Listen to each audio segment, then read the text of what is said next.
Hey, welcome to the CMO Whisper Show. I'm your host, Steve Olensky. Part marketing practitioner, part ad agency veteran, part journalist. I was a writer for Forbes for 10 years. I've had so many insightful conversations over the years with business leaders, to athletes, to celebrities, to, of course, CMOs. The only difference now is instead of sharing those insights through written form, I'm doing it this way. My guest today is Steve Roeder, CMO of DeepL, a global communications platform that enables over 100,000 businesses to transform communications, reach new markets, and improve productivity. Steve is an entrepreneur, evangelist, and author. He brings over 2 decades of tech marketing leadership experience to his role as CMO at DeepL. A 2-time founder, he's had 3 successful exits and 3-time unicorns. Steve is deeply passionate about innovative marketing, AI, and branding. Now, prior to DeepL, Steve served as CMO of FourKites, where he spearheaded remarkable growth and revenue increases through targeted account-based and PLG strategies, serving industry titans like Coke, Walmart, and Ford. His expertise extends to CMO roles at OutSystems and Acrolinx, where he drove unicorn growth, established category leadership, and facilitated successful acquisitions. He's also held leading tech industry marketing positions at Adobe, Motorola, and Bright Cove. Wow. Steve Roeder, welcome to the show. Steve, it's an honor to be here. Thank you so much for hosting this, and thanks for having me on. Absolutely, my friend. We had an absolutely amazing off-air chat, and I'm going to tease the listeners, Steve, if you don't mind, but you and I are going to very well potentially collaborate on something, and we'll leave it at that. There we go. Absolutely. Yeah. So, so much synergies. I think we talked marketing, hockey, and coffee. Right. Probably 3 of my favorite topics, not necessarily in that order either. And we'll put those 3 in a book. It's a bestseller. There you go. Okay. The C doesn't stand for chief and chief marketing officer. It's caffeinated. I love that. I may steal that one. Go for it. Okay. Let's jump in. Okay. Lot to talk about, right? And one of the first things is, and you said this to me off air, and I wanted to talk about is marketers are under so much pressure to do more with less, and brand consistency is a key to success. So let me start with the first part of that. If you don't mind me breaking it down into 2 parts about marketers under pressure to do more with less. Now, the devil's advocate in me is going to go, but Steve, hasn't that always been the case? Is that true? And why, or do you feel it more now? Yeah, I think it's always been the case, but I think it's certainly more acute for a couple of reasons. One is the budget pressure is getting more and more obvious. But I think, the bigger reason is that marketers have a much stronger role to play in driving top line growth. I mean, whether it's a B2B company, a B2C company, you see that pressure put on the chief marketing officers to be the ones driving revenue. And it's no longer a supporting cast in the world of a direct sales team. It's like, hey, you have a revenue number attached to your business and to your function. So yeah, I see that as being something that's putting pressure on marketers all day long. That makes sense. But when you say do more with less, so what's the less? Is it strictly, less budget? I think it's resources on both sides. Budget, certainly. I think it's probably headcount as well. I think the post COVID era, especially in tech, the companies that I've been involved in, there's been a tremendous sense of right sizing. I mean, you see it all day long in the news, whether it's layoffs and headcount reduction. So I think that's been certainly a familiar pattern for a lot of chief marketing officers out there. Okay, so do more with less, which we all have to do at one point in our career or another, right? Yeah. What are the extenuating, we're going to get to AI in a second. So excluding AI, what are the challenges that are adding to this pressure for marketers right now as you see it? Probably 3 things. One, certainly the increasingly shortest attention span of the target audience. I think, the ability to capture and captivate someone's imagination with a new product or brand, it's hard. I mean, every chief marketing officer out there, every CMO is going to say, yeah, it's just noisy. There's constant noise on channels, social advertising. My ability to reach my audience is very, very difficult. I think the second thing that's making it, I'll say this one's kind of a mixed blessing, right? But it's this concept of this technology explosion in and around the world of MarTech, right? I mean, you go back, rewind the tape 5 years ago, and there was maybe a couple hundred, maybe 1,000 MarTech, marketing technologies out there to help aid this. Now there's well over 10,000. I think if you look at the latest Lumascape on this, or the Chief MarTech report on this, I mean it's overwhelming how many are out there. And I can tell you as a CMO, I get pinged every single day by someone trying to sell me something new, and it all looks great. But it's like when you go to one of those buffets where you just can't eat it all. And you got to figure out what will have the biggest impact, on the business. And then I think, the third thing that ultimately is making it harder is just the rate of change out there. And I'll kind of, I'll preview to the world of AI, but just in addition to that, so much change going on, impacting the market. That's one thing for CMOs. I think we're resilient. We've been through change. We get it. But the reality is that trickles down to the target audiences in a way where they're sitting now, and the person you're trying to reach and tell them that your software is the best or your technology is the best or your product's the best, they're just being bombarded. They're being bombarded with stories, news all day long on the things that they need to change. So to cut through that noise and actually get their attention, it's tough. It's tough, and it's kind of oxymoronish or ironic or whatever, because as CMOs are getting inundated, CMOs also have to then consider what they're selling to other people and promoting other people and how inundated they're being. Yeah. I mean, there was that, I'll go back in time a little bit, but it was kind of that famous Doug Kessler slide deck that was going around several years back about the growth of content marketing. It was all about this, just like, we're about to be overwhelmed with crap. and that story did come true, because in many ways, just the rate of content creation and how that was being used as a mechanism to drive growth certainly became, I'd say, overwhelming, or at least past that tipping point. You add AI into the mix, you add the ability to kind of generate content at scale, and now all of a sudden you're just multiplying that. So I think this, again, I'm an optimist. I'll say, I'll put that spin on it, that it's challenging, but in many ways, for good brands to be authentic, to be real, to really leverage the language of their brand, it's an amazing opportunity. It really is. I mean, it's a very, very, for many reasons, unique time in our world, meaning the world of marketing. And again, we're going to get to a really big seminal moment in what's changing with AI in a second. But I want to go back to something I said earlier about the second part of that statement, which was brand consistency is key to success. Now, when I read that, I went, man, that's the most obvious thing ever. But then I said, why is it so hard, to be that consistent brand message across all the channels? So elaborate on how and why is brand consistency so, and what do you say to somebody who goes, well, of course it is, Steve? Yeah, I think there's the obvious, hit yourself in the head and say, of course we do that. But then you really dig down to that next layer and challenge yourself and say, do we really do this? Are we consistent in our language? Are we consistent in our brand? I think many times companies mistakenly associate brand with, my colors, my logos, my style guides, all of those are consistent. So therefore we are a consistent brand. Really nothing could be further from the truth, right? So going back on some stats, right? So brand impact report 2024, conflicting brand usage leads to a 56% decrease in brand recognition, confusion among consumers. I mean, you see this even with some huge companies. I think there's a couple that I highlighted. I won't name names because but one company that had a slogan, finger licking good, translated that into eat your fingers off in another language, in another culture. So, I mean, these things happen. And, I don't think, it would be too hard to find hundreds of examples of brand missteps, whether they're big ones like that, or just little ones where the CMO kind of says, probably could have done this better when we translated this article into this other language, this other culture, or when we ran this campaign. And we felt that sentiment was really strong in our US market, where we know our customers or we've been around forever. But when we brought that to Latin America, people kind of scratched their heads and said, this doesn't really work for us. This isn't an expression we would use, or this isn't even the sentiment we would want our customers to use. So again, I think that consistency issue is critical, but it's that, cultural adaptation as you start bringing those things to market. Yeah. I think a word I would add too is contextually as well, meaning and it goes back to I have a belief that marketers don't give consumers and buyers enough credit just to start. And what I mean by that is in the scheme of, they know that we have data on them.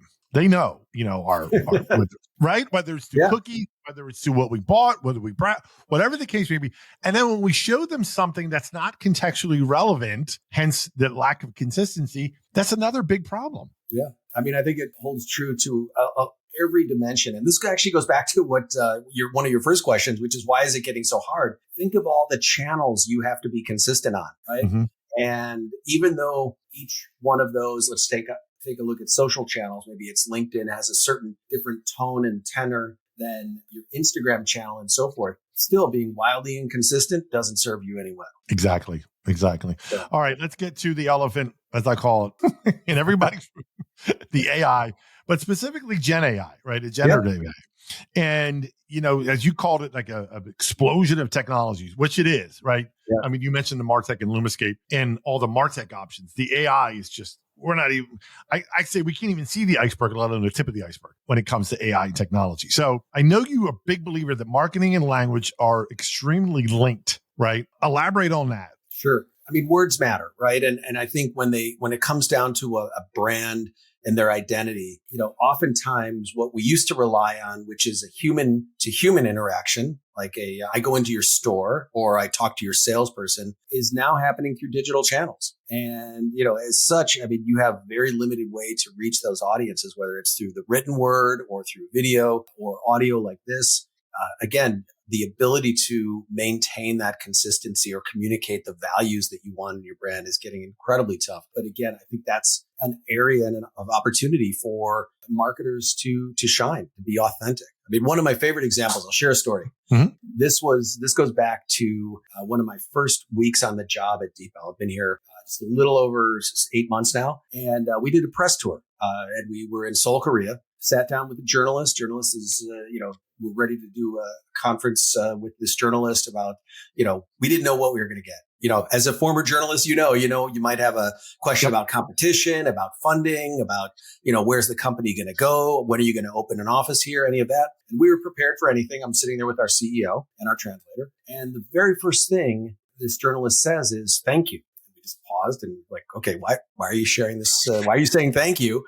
And he said, several years ago, as a journalist, a story broke. It was about a Fortune 500 CEO, and we had translated that information. And all of my colleagues used a different translation technology, probably come to mind for many of you. It's a very common tool. And they got the story wrong. And he used DeepL. He got the story right. It was a career-making moment for him.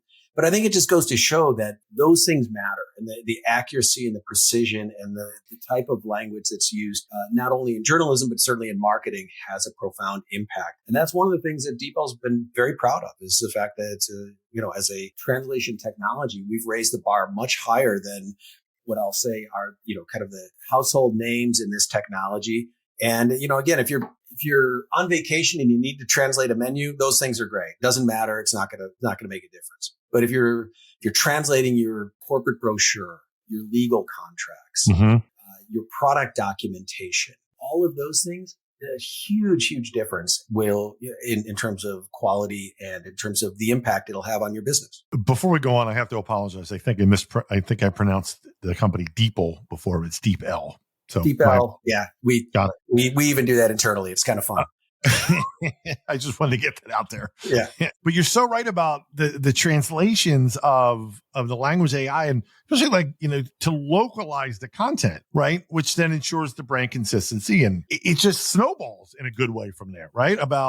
You're not just taking something that's written in one language and translating it verbatim into another language, assuming it's correct. Exactly. And this is where, one of the big debates that you often hear as it relates to AI is, is it going to replace jobs and things like that? For us, this is clearly an area where it's making those professional translators more productive, and it's giving them the ability to perfect the language. But in some cases, it's just accelerating the way in which those companies can get content and information to the market. Right. I mean, all of us as marketers, time is our biggest adversary. Right? You want to get something out, new product launch. You want to get it in all the markets that you serve. And one of the biggest challenges is, we're going to have to localize all those materials. We're going to have to get it out to our, internal teams. We're going to have to do all this. And you add at least a month or two onto your business. What if you could dramatically compress that time and say, you know what? We can do it at the same time. We've got the technology now to do this, where we can get it out within days and maybe hours versus weeks and months for a business that is in a very hot and rapidly growing market, that's huge. Yeah, because I mean, again, I'm going to state Captain Obvious here, but by just going verbatim with the translation, I mean, you run the risk of really, the cultural differences, the alienating the local people, and then once you do that once, you're pretty much done. Yeah. And this is an area where I guess, I'll say CMOs maybe have had not a direct connection with this topic because for years it was done completely manually and it was almost like a fixed cost. And it might not have even been part of the marketing organization. It might have just been some corporate service or something like that. But for global companies that are dealing with global communication, the ability to accelerate this process in a way that is not only accurate, but secure and incredibly fast is a tremendous opportunity. I'll give you one example. There's a large e-commerce company, a customer of ours in Europe, and they wanted to enter a completely new market in Eastern Europe. And they had 400,000 SKUs. Okay. Just do the math on that. How long would it take to translate the product descriptions on 400,000 SKUs? You couldn't do it, right? But now using AI and the ability to kind of systematically translate that information, you could get into that market, start selling the products that are going to have the biggest impact, and then gradually get the long tail of products translated over time. So it's just a simple example of that. But we see those over and over again. We large news agency that's translating thousands of documents a day into languages that aren't their core market. And all of a sudden they're opening up a brand new market. You couldn't do that if it took 3 weeks to translate that information because no one wants to read news that's 3 weeks old, right? So all of a sudden you're able to do this real time. You're opening up an entirely new market for that audience. One of our favorite examples, we just did our customer conference last week. And one of our favorite examples, a gentleman spoke up on stage with us, Harvard Business Publishing. They're talking about how they're using this kind of technology to reach an entirely new segment of audiences. If you go through any airport, you'll see their publications all throughout.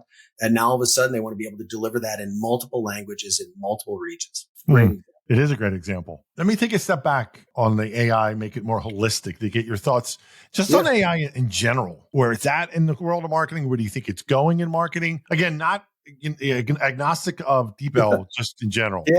Wow. That's a great question. If I had the answer, I'd probably be making some bets right now on the future. No, I mean, look, I think for many marketers, we've been through big evolutionary waves or transformational waves with, first the digital transformation and just going from like what would be traditional kind of, I guess, feet on the street kind of marketing to digital. And then, the mobile revolution, if you will. I mean, these things absolutely will have an impact on marketing. When I think about AI, I think you're doing a couple of things. One is you're accelerating your ability to deliver relevant content and images. I mean, the ability to generate just interesting things fairly quickly is great, right? From a marketing perspective, ideation, it's going to be one of the best and most common use cases. Researching new markets. I could type in something into a tool like Perplexity and say, imagine I'm doing a podcast on the CMO Whisperer, and these are the 3 topics. What would I talk about based on 2024 data? And I'd have a really great lineup. So there's all sorts of things like that I do think will make people certainly more productive. As it relates to the long term, I think it's anybody's guess. I mean, really, when you think about like what is 2 or 3 years going to look like, I'd hate to say that I have a great answer on that because I'm guessing I would be wrong. I mean, we're coming up on 2-year anniversary of ChatGPT just in a couple of days. So think of how much the world has changed just in that time. Well, like I said earlier, not only can we not see the tip of the iceberg, we can't see the iceberg yet. Yeah. And anybody who says they know, first of all, I call what on it. And then I go, thank you, move along. And if anybody who's listening, anybody tells you that, run away because no one knows. Yeah. I think the key right now, I mean, if I were to, give any advice at all on this topic, which again, I'd be hesitant to do too vocally, but at least get your team started. One of the things we're doing is we're trying to look at every aspect of our team and saying, okay, how can AI and automation help? Whether it's on our sales development functions and using technology to do that, customer service, right? I mean, we have so many different customers around the world. I mean, over 100,000 different businesses, right? So, being able to support them in the language they care about and the topics and the rate of innovation, our ability to crank out content that's highly relevant in videos in 20 different languages, really hard to do. But, you add some AI technology and you could do it quite well. And you could go down the list of all the different ways in which we're seeing that potential. I think the guidance we often give for companies, especially as they think about like AI and should we think about like a company like DeepL? I mean, for us, it's about pick a few areas, place some bets, and try it out. Because I think the age of experimentation, 2023, maybe early 2024, is going to quickly come to a halt where the results are going to be expected. Right? People, trying these, they're going to be looking for either ROI. They're going to be looking for more mature solutions. They're going to be looking for what did this do for my business? Because it's no longer just, oh, hey, I want to generate some images for social media. Oh, this is great. I got a cat, riding a polar bear. Oh, that was awesome. So no, I get it. Okay. I want to spend a few minutes on, and don't usually do this, and I don't want this to be a sales pitch for the company, but I want people to understand what DeepL does. And some people might be hearing going, well, I could just use Google or Microsoft. What do I need this kind of specialized translation, if you will, for? Yeah. So take a few minutes. What's the difference between the general purpose AI versus the specialized? Yeah, I mean, I think it's you could almost use an example of a Swiss Army knife trained on the garbage of the internet versus a highly specialized tool trained on language and very specific for translation, right? I mean, that's at a very basic level, the macro differences of how the models are created. Now, if you turn that into a what does that mean for an organization using this? It comes down to three things. One is certainly the security. We're not using customer information to train future models. It's really about the accuracy as well, right? So the level of precision on translating content well, and I'll come back to that in a second, is critical. But it's also this concept of personalization, the ability to use your brand terms and your style and your tone and your language that keeps it consistent. I mean, as surprised as we were at the ability of tools like ChatGPT to generate content, we're also, I think, as humans, become very good at recognizing when something's written by AI. And then all of a sudden you're like, oh, that's great. You put in the effort and put in the prompt and someone gave you something that you cut and paste into a blog post or something like that. So again, I come back to this idea of authenticity, and your style, your brand, your tone will be absolutely one of the defining criteria for brands. Now let's come back to that middle pillar, which is accuracy. What does that really mean for a company? One of the things, let's say you're translating your marketing content into 20 different languages, create it in your English, and then you're like, okay, we have 20 different markets we serve.